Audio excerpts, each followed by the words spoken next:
नमस्कार, मी अजित चौगुले आणि आपण पाहताय न्यूज जनदरबार. न्यूज जनदरबारमध्ये आपलं स्वागत आहे.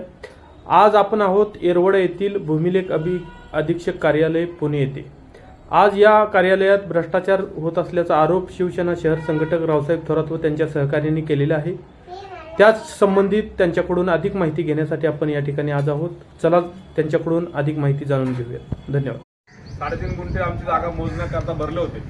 हे पैसे भरल्यानंतर आम्हाला 8व्या महिन्यामध्ये 6/8/2024 ला आम्हाला त्यांनी मोजणीची तारीख दिली आणि मोजणीला होते गणेश ठोकळ, परंतु ते त्या दिवशी मोजणीलाच आले नाही. म्हणजे अति तातडीला आम्ही अर्ज केला. त्याच्यानंतर 6 महिन्यांनी आम्हाला तारीख दिली आणि जे मोजणी करणारे गणेश ठोकळ ते मोजणीलाच आले नाही. आणि मोजणीला आले तर नाही, परंतु आम्हाला कुठल्याही पद्धतीने लेखी कळवलं नाही, का नाही आले, कशामुळे नाही आले, काय प्रॉब्लेम झाला, काही कळवलं नाही. त्याच्यानंतर आम्ही जिल्हा अधीक्षक सन्माननीय सूर्यकांत गेले 1 वर्ष झालं या ऑफिसला येतो आहे. कित्येक शेतकरी अतिशय काकुलतीनं कासावीस होऊन आणि या ऑफिसच्या भोवताली सर्व भूमाफियाचं जाळं पसरलेलं आहे.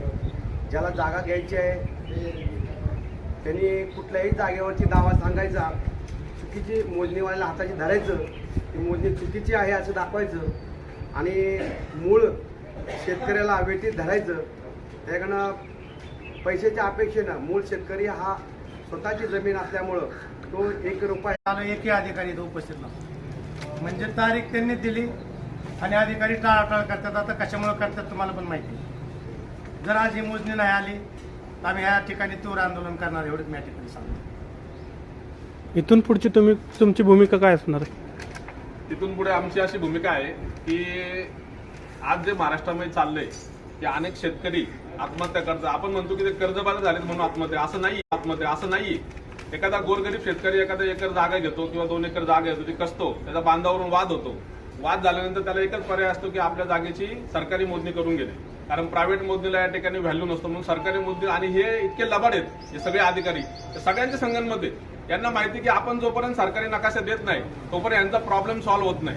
मग ते काय करतात, तारीख देतात पण त्या तारखेला येतच नाहीत.